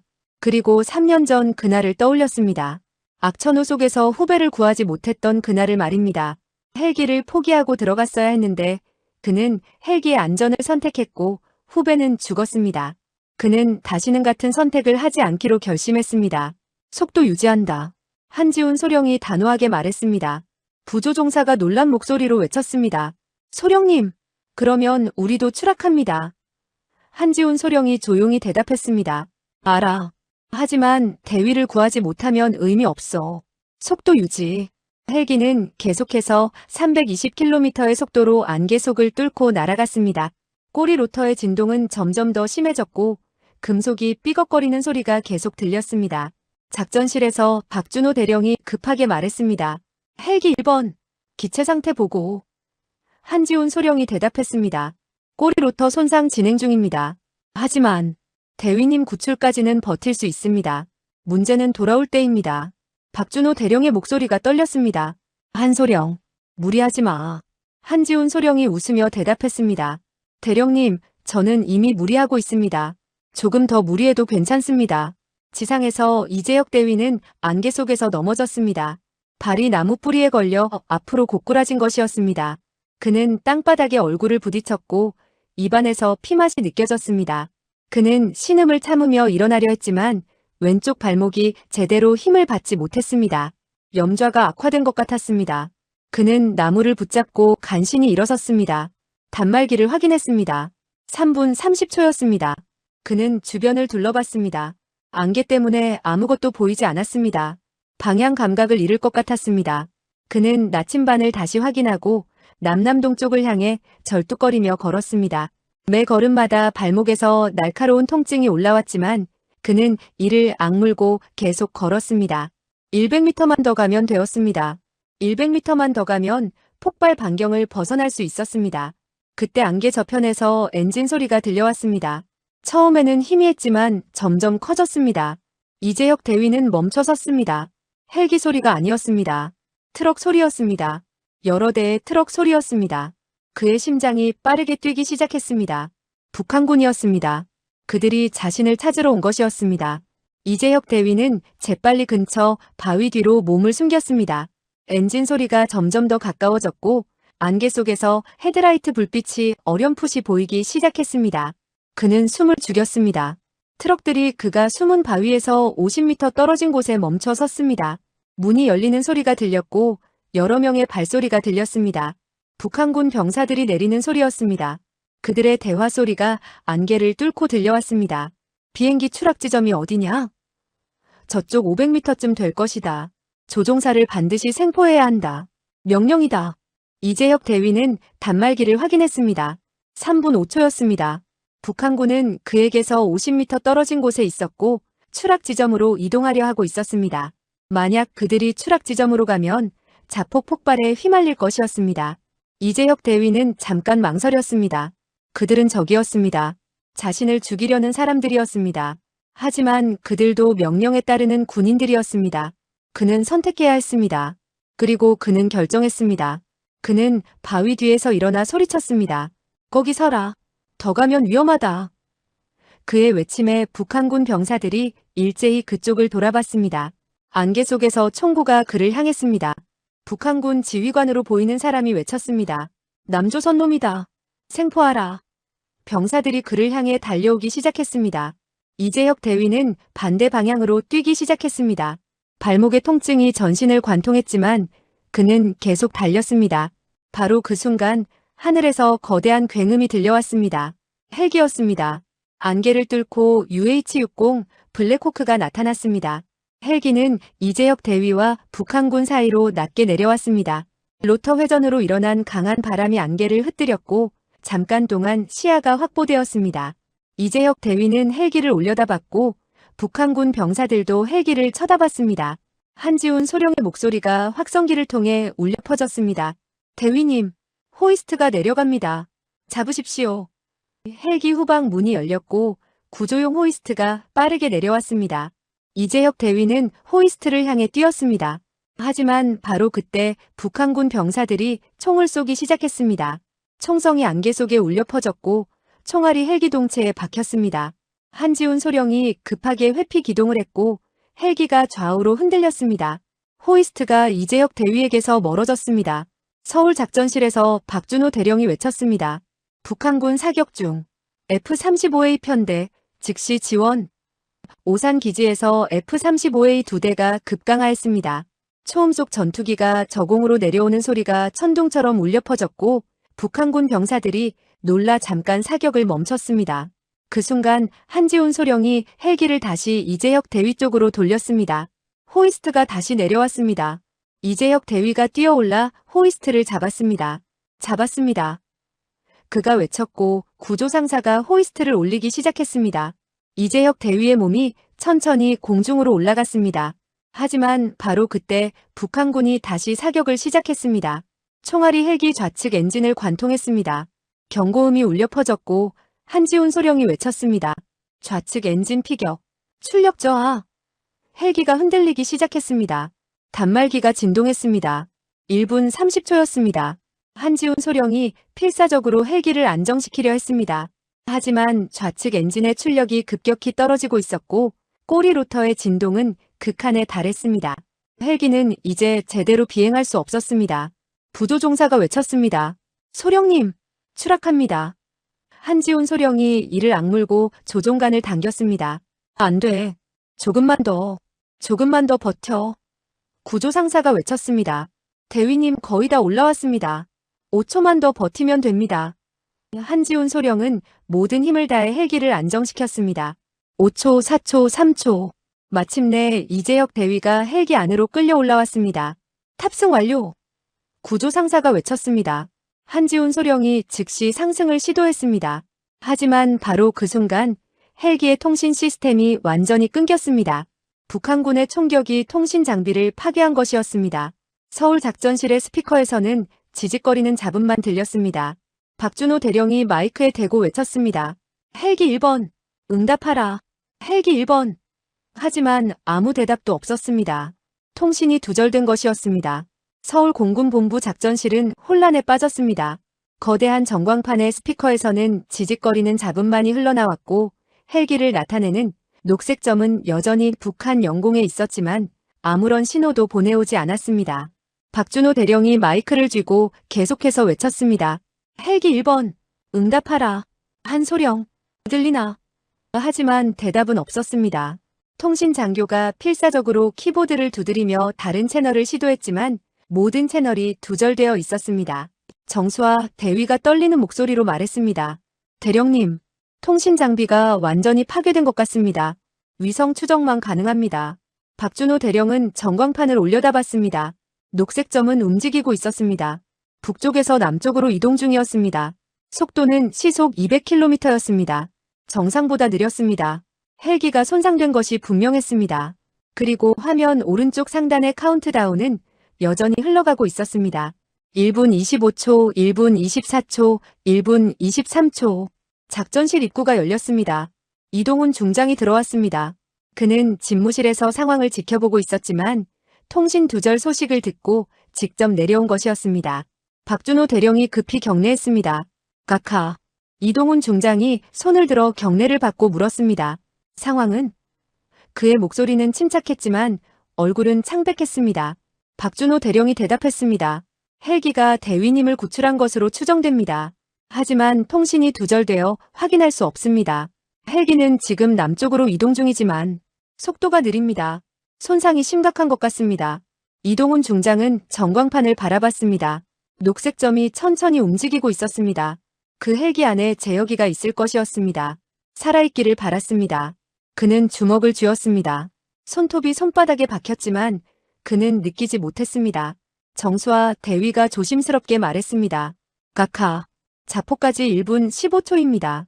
이동훈 중장은 고개를 끄덕였습니다. 그는 알고 있었습니다. 1분 15초 후면 KF-21 잔해가 폭발할 것이었습니다. 그리고 만약 제어기가 아직 폭발 반경 안에 있다면 그는 그 생각을 멈췄습니다. 생각하고 싶지 않았습니다. 박준호 대령이 말했습니다. 각하, 헬기의 이동 속도로 보아 이미 폭발 반경을 벗어났을 것으로 추정됩니다. 구출에 성공했을 가능성이 높습니다. 이동훈 중장은 대답하지 않았습니다. 가능성이었습니다. 확실하지 않았습니다. 통신이 두절된 상태에서는 아무것도 확인할 수 없었습니다. 그는 단지 화면의 숫자가 0이 되는 것을 기다릴 뿐이었습니다. 58초, 57초, 56초. 시간은 멈추지 않고 흘렀습니다. 같은 시각, 안개 속을 빠져나온 헬기 안에서는 아비규환이 벌어지고 있었습니다. 좌측 엔진에서 검은 연기가 뿜어져 나왔고 엔진 화재 경보음이 귀를 찢을 듯 울려 퍼졌습니다. 한지훈 소령은 필사적으로 조종관을 움켜쥐고 있었고 그의 이마에는 땀이 흘러내렸습니다. 부조종사가 외쳤습니다. 좌측 엔진 완전 정지. 우측 엔진만으로는 고도 유지 불가능합니다. 한지훈 소령이 이를 악물고 대답했습니다. 알아. 일단 폭발 지점에서 최대한 멀리 떨어져. 헬기는 천천히 고도를 잃어가고 있었습니다. 180m, 150m, 120m 추락하고 있었습니다. 하지만 한지훈 소령은 포기하지 않았습니다. 그는 우측 엔진의 출력을 최대로 높이고 기체를 앞으로 기울여 활공 자세를 만들었습니다. 조금이라도 더 멀리 가야 했습니다. 자폭 폭발에서 벗어나야 했습니다. 후방에서 이재혁 대위가 구조상사의 도움으로 안전벨트를 착용하고 있었습니다. 그의 얼굴은 흙과 땀으로 범벅이 되어 있었고 왼쪽 발목은 심하게 부어올라 있었습니다. 하지만 그는 살아있었습니다. 구조상사가 그의 어깨를 두드리며 외쳤습니다. 대위님, 괜찮습니까? 이재혁 대위가 고개를 끄덕였습니다. 네, 감사합니다. 그는 조종석을 바라봤습니다. 한지훈 소령이 필사적으로 헬기를 조종하고 있었습니다. 이재혁 대위는 깨달았습니다. 자신을 구하기 위해 저 사람이 자신의 생명을 걸었다는 것을 말입니다. 헬기는 이미 심각하게 손상되어 있었고 추락 직전이었습니다. 하지만 한지훈 소령은 끝까지 헬기를 조종하고 있었습니다. 이재혁 대위의 눈에 눈물이 맺혔습니다. 소령님, 그가 작은 소리로 중얼거렸습니다. 한지훈 소령이 헬멧 안에 시계를 확인했습니다. 오후 2시 39분 50초였습니다. 10초 후면 자폭이었습니다. 그는 뒤를 돌아보며 외쳤습니다. 모두 충격에 대비해. 10초 후 폭발이다. 구조상사와 이재혁 대위가 손잡이를 꽉 붙잡았습니다. 부조종사가 카운트다운을 시작했습니다. 10, 9, 8, 7. 한지훈 소령은 헬기를 더욱 앞으로 기울였습니다. 고도가 계속 떨어지고 있었습니다. 90m, 80m, 6, 5, 4. 헬기는 이제 나무 꼭대기와 거의 같은 높이였습니다. 나뭇가지가 헬기 동체에 스치는 소리가 들렸습니다. 3, 2, 1. 그리고 오후 2시 40분 정확히 북한 함경남도 신포 인근 산악지대에서 거대한 폭발이 일어났습니다. KF-21 보람의 이형 8호기의 잔해가 섬광과 함께 공중으로 날아올랐습니다. 자폭 장치에 설치된 고성능 폭약이 기체 내부에서 동시에 터진 것이었습니다. 폭발음이 산악지대 전체를 뒤흔들었고 거대한 화구가 하늘로 치솟았습니다. 충격파가 사방으로 퍼져나갔고 주변의 나무들이 폭풍에 쓰러졌습니다. 버섯구름이 형성되었고 잔해 조각들이 사방으로 날아갔습니다. 헬기는 폭발 지점에서 3km 떨어진 곳에 있었지만 충격파가 헬기를 강타했습니다. 기체 전체가 격렬하게 흔들렸고 한지훈 소령이 조종관을 놓칠 뻔했습니다. 부조종사가 외쳤습니다. 충격파입니다. 헬기가 공중에서 한 바퀴 회전했고 고도가 급격히 떨어졌습니다. 60m, 50m, 40m. 한지훈 소령이 필사적으로 조종관을 당겼습니다. 안 돼. 조금만 더. 조금만 더. 서울 작전실의 전광판에서 폭발이 포착되었습니다. 위성 영상에 거대한 섬광이 나타났고 열 감지 센서가 폭발 에너지를 측정했습니다. 폭발 규모는 TNT 화약 500kg 상당이었습니다. 작전 참모가 보고했습니다. 자폭 확인했습니다. 폭발 반경 2km. 그는 화면을 확대했습니다. 헬기를 나타내는 녹색 점은 폭발 지점에서 3km 떨어진 곳에 있었습니다. 안전거리였습니다. 작전실에 안도의 한숨이 흘렀습니다. 박준호 대령이 외쳤습니다. 헬기는 무사하다. 폭발 반경 바뀌다. 하지만 바로 그 순간 녹색 점이 갑자기 빠르게 하강하기 시작했습니다. 고도가 급격히 떨어지고 있었습니다. 통신 장교가 다급하게 외쳤습니다. 헬기 고도 급강하 중입니다. 40m, 30m, 20m. 박준호 대령의 얼굴이 창백해졌습니다. 추락한다. 잠시 모든 것이 멈춘 듯 했습니다. 작전실 안에서 그 어떤 소리도 들리지 않았습니다. 전광판만이 차갑게 빛나고 있었고 녹색 점이 지상을 향해 떨어지는 것이 보였습니다. 박준호 대령은 숨조차 제대로 쉬지 못하는 듯 굳어 있었습니다. 정수아 대위는 두 손으로 입을 막고 있었고 그녀의 눈에서 눈물이 흘러내렸습니다. 이동훈 중장은 전광판을 응시하고 있었습니다. 그의 주먹은 떨리고 있었습니다. 작전실의 25명 장교들은 모두 멈춰 서 있었습니다. 시계의 초침이 째각거리는 소리만이 고요한 공간을 채웠습니다. 3초가 지났습니다. 영원처럼 느껴지는 3초였습니다. 그 3초 동안 모두가 같은 것을 기도했습니다. 살아있기를, 무사하기를, 돌아오기를 말입니다. 그리고 통신장교가 외쳤습니다. 헬기 신호 정지. 지상에 착지한 것으로 보입니다. 박준호 대령이 급하게 물었습니다. 추락인가 착륙인가? 통신장교가 화면을 확대했습니다. 속도가 감소했습니다. 마지막 10m에서 급격히 감속. 불시착으로 보입니다. 작전실에 다시 숨소리가 들리기 시작했습니다. 불시착이었습니다. 추락은 아니었습니다. 한지훈 소령이 마지막 순간까지 헬기를 조종해서 불시착시킨 것이었습니다. 박준호 대령이 외쳤습니다. 헬기 위치 좌표 확인. 구조팀 즉시 출동. 작전 참모가 대답했습니다. 좌표 확인, 휴전선 남쪽 12km, 우리 측 영토입니다. 작전실에 환호성이 터져나왔습니다. 남쪽이었습니다. 우리 땅이었습니다. 그들은 돌아온 것이었습니다. 하지만 이동훈 중장은 환호하지 않았습니다. 그는 단지 전광판을 바라보고 있었습니다. 녹색 점이 멈춰 있었습니다. 움직이지 않았습니다. 통신도 두절되어 있었습니다. 제여기가 살아있는지 확인할 수 없었습니다. 박준호 대령이 그에게 다가와 말했습니다. 각하, 구조팀이 15분 내로 현장에 도착할 것입니다. 곧 소식이 올 것입니다. 이동훈 중장이 고개를 끄덕였습니다. 그래, 기다리자. 그의 목소리는 떨렸습니다. 15분이었습니다. 15분 동안 아들의 생사를 모른 채 기다려야 했습니다. 그는 벽에 기대어 천천히 주저앉았습니다. 공군 참모 차장의 체면 같은 것은 이제 중요하지 않았습니다. 그는 단지 한 아버지였습니다. 아들의 생사를 모르는 아버지였습니다. 박준호 대령이 그의 옆에 앉았습니다. 두 사람은 아무 말도 하지 않았습니다. 단지 함께 기다렸습니다. 오후 2시 55분 불시착 현장에서 3km 떨어진 곳에 전진 배치되어 있던 육군 수색대가 현장에 가장 먼저 도착했습니다. 그들은 헬기 잔해를 발견했습니다. UH-60 블랙호크는 논밭 한가운데 불시착해 있었고 동체 곳곳이 파손되어 있었습니다. 좌측 엔진은 완전히 파괴되었고 꼬리 로터는 절반이 떨어져 나가 있었습니다. 로터 날개는 땅에 박혀 부러져 있었습니다. 수색대장이 조심스럽게 헬기에 접근했습니다. 후방 문이 열려 있었습니다. 그는 안을 들여다봤습니다. 그리고 즉시 무전기를 집어들었습니다. 중앙작전실 수색 1번입니다. 헬기 발견했습니다. 생존자 확인. 4명 모두 생존해 있습니다. 서울 작전실에서 환호성이 터져 나왔습니다. 생존이었습니다. 모두 살아있었습니다. 수색대장이 계속 보고했습니다. 다만 조종사 1명이 중상입니다. 의식은 있지만 출혈이 심합니다. 즉시 의료 헬기 필요합니다.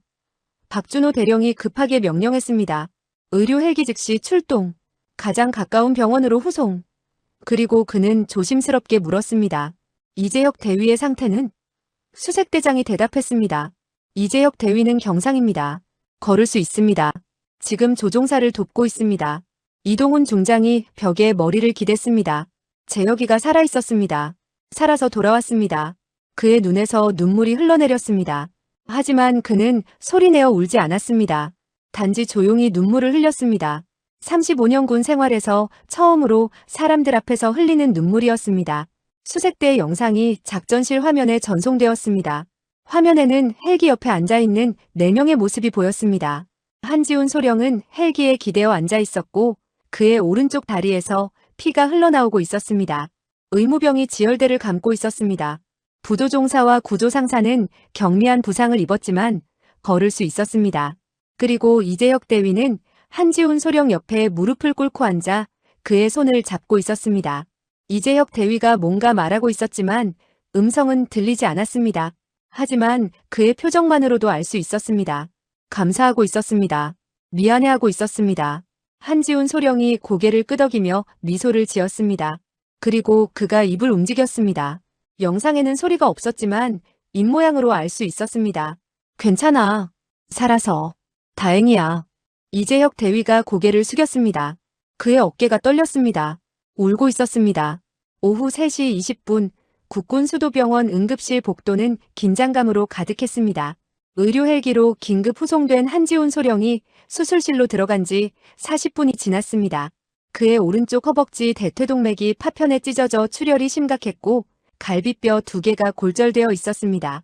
외과 팀장이 직접 집도하고 있었고 수술실 밖에서는 부조종사와 구조상사 2명이 불안한 표정으로 기다리고 있었습니다. 그들은 경미한 타박상과 찰과상만 입어 간단한 치료를 받고 나온 상태였습니다. 부조종사가 수술실 문을 바라보며 중얼거렸습니다. 소령님은 꼭 살아야 해. 우리를 살리기 위해 자신을 희생하셨어. 구조상사가 고개를 끄덕이며 대답했습니다. 살 겁니다. 반드시 살 겁니다. 그분은 그런 분이십니다. 복도 반대편 치료실에서는 이재혁 대위가 치료를 받고 있었습니다. 군의관이 그의 왼쪽 발목을 검사하며 말했습니다. 이등도 염좌입니다. 심하지는 않지만 2주 정도는 안정이 필요합니다. 전신 타박상도 있고요. 이재혁 대위는 치료대에 앉아 멍하니 천장을 바라보고 있었습니다. 그의 머릿속에는 지난 2시간이 빠르게 스쳐 지나갔습니다. 엔진 화재, 탈출 낙하, 추락, 도주 그리고 구조였습니다. 살아있었습니다. 기적처럼 살아있었습니다. 하지만 한지훈 소령은 그를 구하기 위해 중상을 입었습니다. 이재혁 대위의 눈에 다시 눈물이 맺혔습니다. 군의관이 그의 어깨를 두드리며 말했습니다. 대위님 괜찮습니까? 통증이 심하면 진통제를 더 드릴까요? 이재혁 대위가 고개를 저었습니다. 아닙니다. 괜찮습니다. 그냥 생각이 많아서요. 그때 복도 끝에서 발소리가 들렸습니다. 빠른 발소리였습니다. 이재혁 대위는 고개를 돌렸습니다. 복도를 따라 한 사람이 걸어오고 있었습니다. 군복 차림이었고 어깨에는 별 3개가 달려 있었습니다. 이동훈 중장이었습니다. 이재혁 대위는 황급히 치료대에서 내려서려 했지만 군의관이 그를 제지했습니다.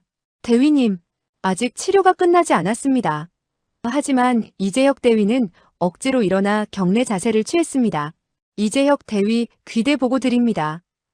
그의 목소리는 떨렸고 눈에는 눈물이 가득했습니다. 이동훈 중장은 그의 앞에 멈춰 섰습니다. 잠깐 동안 2 사람은 아무 말도 하지 않았습니다. 단지 서로를 바라볼 뿐이었습니다. 그리고 이동훈 중장이 천천히 손을 들어 경례를 받았습니다. 수고했다. 그의 목소리는 낮았지만 분명했습니다. 이재혁 대위는 더 이상 참을 수 없었습니다. 그는 경례 자세를 풀고 고개를 숙였습니다. 죄송합니다. 아버지. 그의 목소리가 떨렸습니다. 제가 불시착해서 KF-21이 이동훈 중장이 그의 어깨에 손을 올렸습니다. 내 잘못이 아니다. 기계 고장이었다. 넌 최선을 다했다. 이재혁 대위가 고개를 들었습니다. 그의 눈에서 눈물이 흘러내렸습니다. 하지만 아버지는 자폭을 중단하지 않으셨잖아요. 저를 포기하신 거잖아요. 이동훈 중장의 얼굴 근육이 경련했습니다. 그는 눈을 감았습니다. 그리고 천천히 입을 열었습니다. 아니다. 나는 너를 포기한 게 아니다. 나는 내가 살아남을 것이라고 믿었다. 너는 내 아들이니까. 내가 훈련시킨 조종사니까. 너는 반드시 살아남을 것이라고 믿었다. 그의 목소리가 떨렸습니다. 이재혁 대위는 아버지를 바라봤습니다.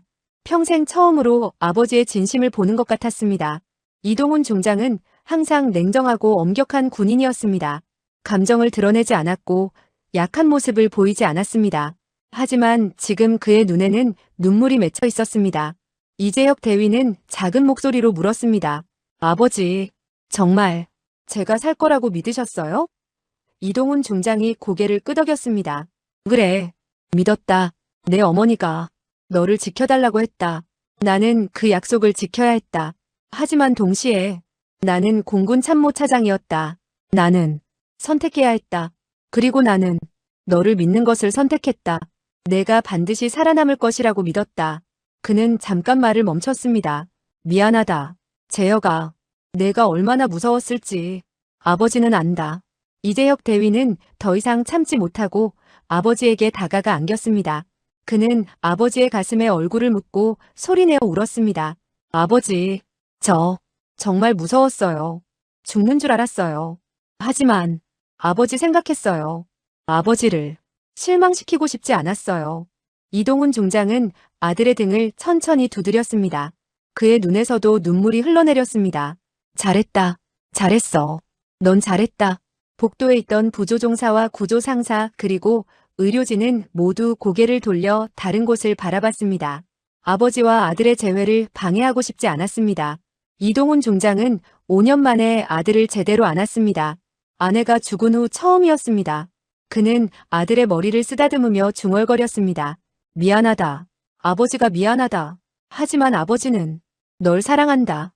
항상 사랑했다. 오후 4시 수술실 문이 열렸습니다.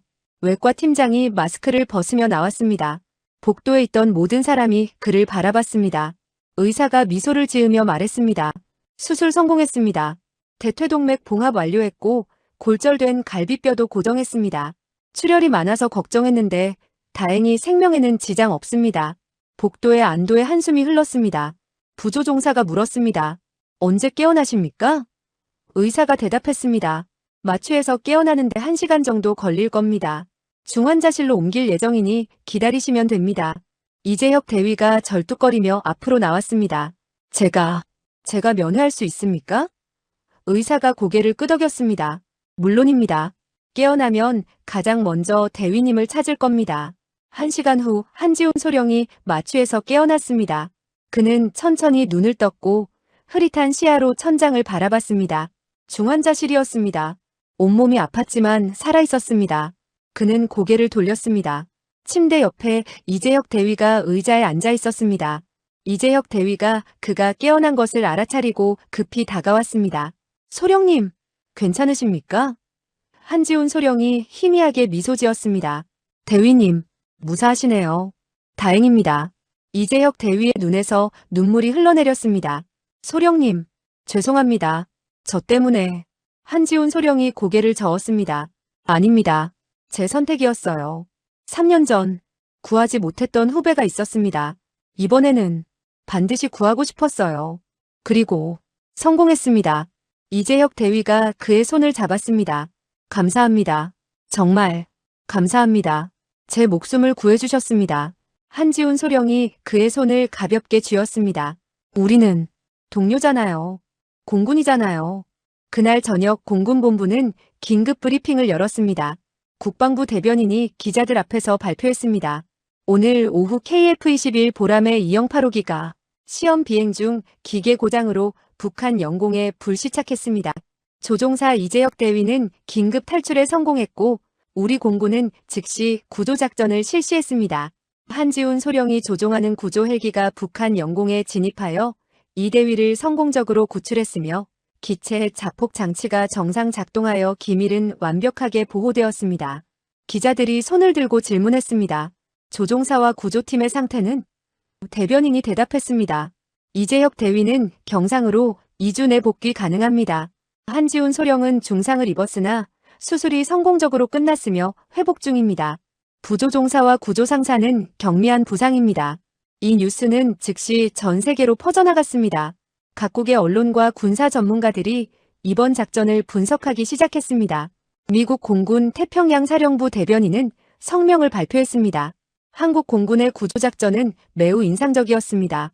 북한 영공 깊숙이 침투하여 조종사를 구출한 것은 높은 훈련 수준과 용기를 보여줍니다. 특히 한지훈 소령의 헬기 조종 기술은 세계 최고 수준이라고 평가할 수 있습니다. 영국 제인스 디펜스 위클리는 기사를 통해 이렇게 보도했습니다. KF-21의 자폭 시스템은 완벽하게 작동했으며 이는 한국의 항공 보안 기술이 세계 최고 수준임을 증명했습니다. 기밀 보호와 인명 구조를 동시에 달성한 것은 매우 어려운 일입니다. 미국 랜드 연구소 군사 분석가는 논평에서 말했습니다. 이번 작전은 한국 공군의 실전 능력을 보여주는 사례입니다. 위험한 상황에서도 동료를 포기하지 않는 정신, 그리고 기술적 우수성이 결합된 결과입니다.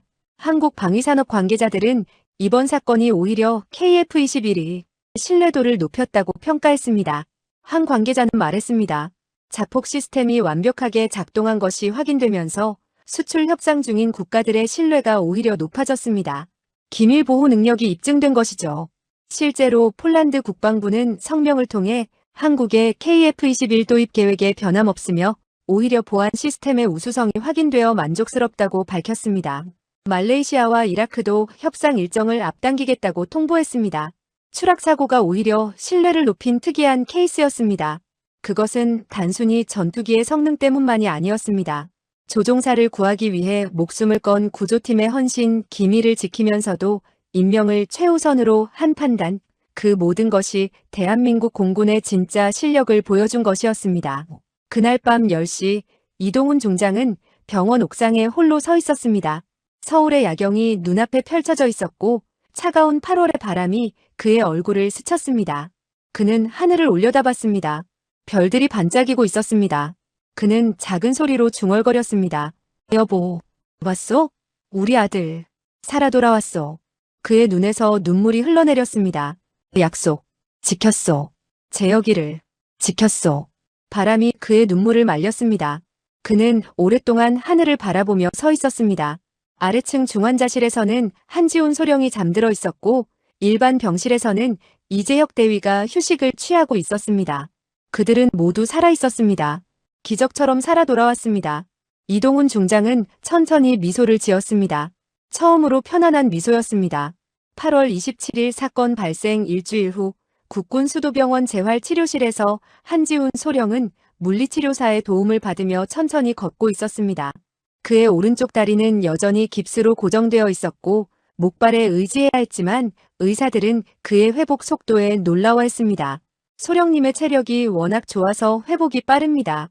이 정도면 석 달 후에는 정상 보행이 가능할 것 같습니다. 물리치료사가 말했습니다. 한지훈 소령은 미소를 지었습니다. 석 달이면 연말쯤이네요. 그때쯤 다시 날 수 있을까요?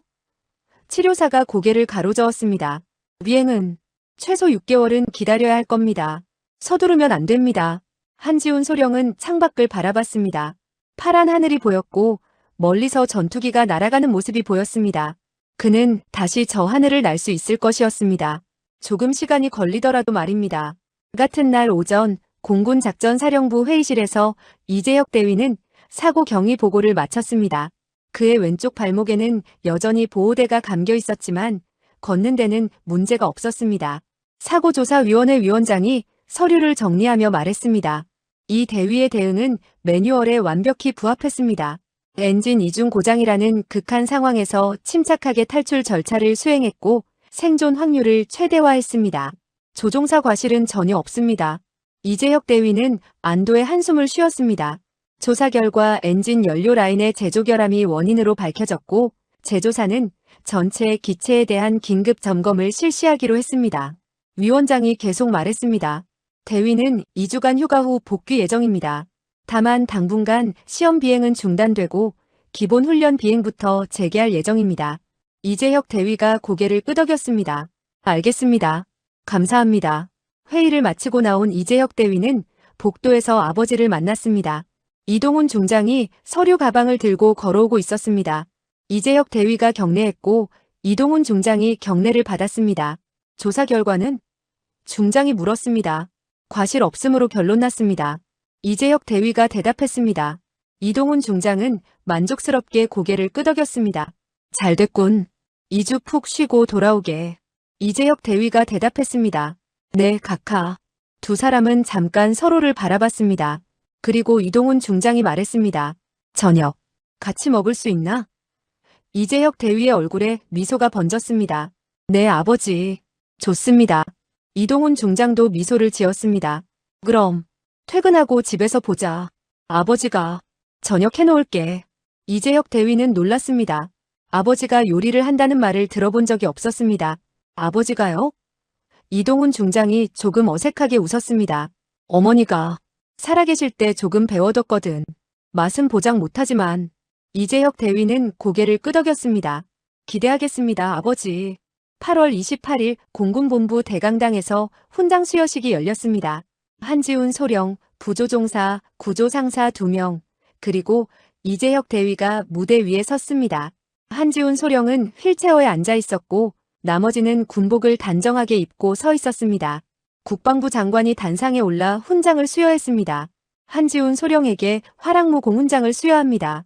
소령은 자신의 생명을 돌보지 않고 적지 깊숙이 침투하여 아군 조종사를 구출했으며 이는 대한민국 공군의 명예를 드높인 공로가 큽니다.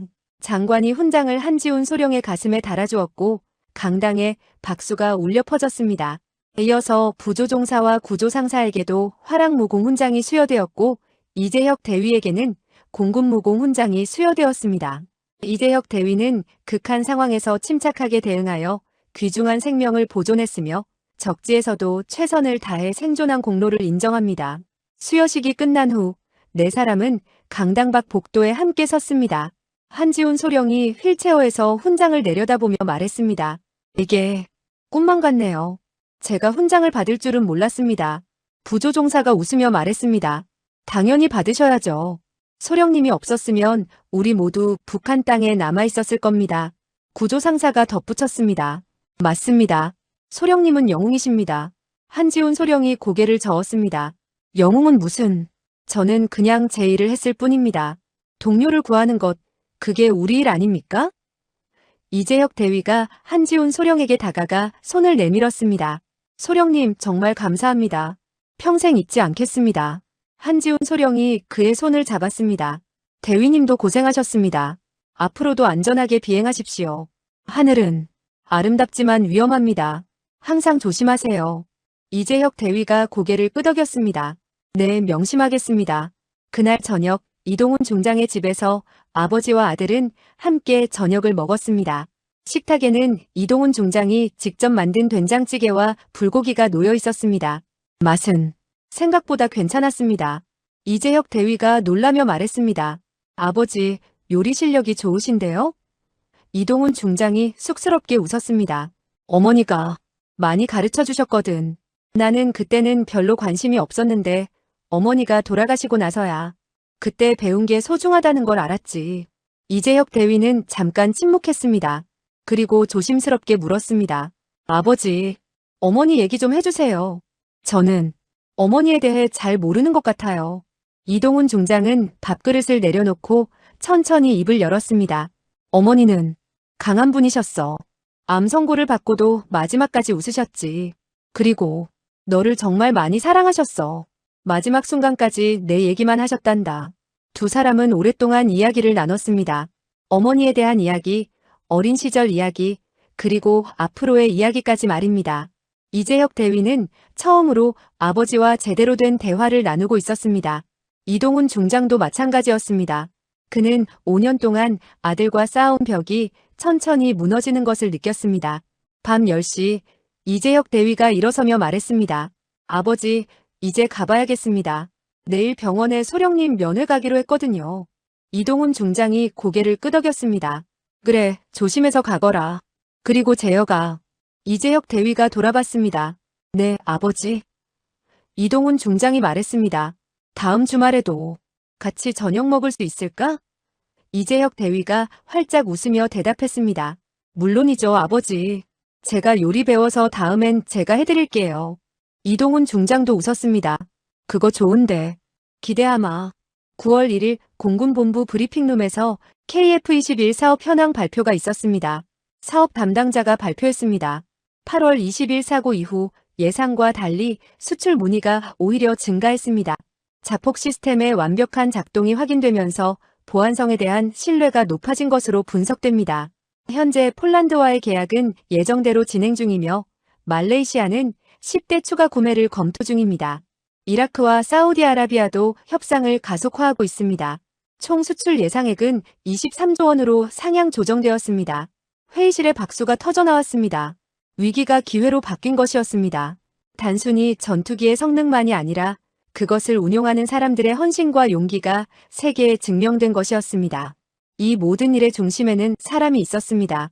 자폭을 중단하지 않은 아버지, 끝까지 헬기를 조종한 조종사, 생환을 포기하지 않은 구조팀, 그리고 살아남기 위해 최선을 다한 이재혁 대위까지 말입니다. 그들은 각자의 자리에서 최선을 다했고 그 결과 모두가 살아 돌아올 수 있었습니다. 이것이 바로 대한민국 공군이었습니다. 첨단 무기만이 아니라 그것을 다루는 사람들의 정신이 진짜 힘이었습니다. 전후의 희생정신, 그리고 끝까지 포기하지 않는 의지 말입니다. 15분의 저주는 90초의 기적으로 바뀌었고 그 기적은 수많은 사람들의 땀과 눈물로 만들어진 것이었습니다. 만약 이 이야기가 여러분의 마음에 남았다면 구독과 좋아요로 응원해 주시기 바랍니다. 다음에는 더 놀라운 이야기로 찾아뵙겠습니다. 감사합니다.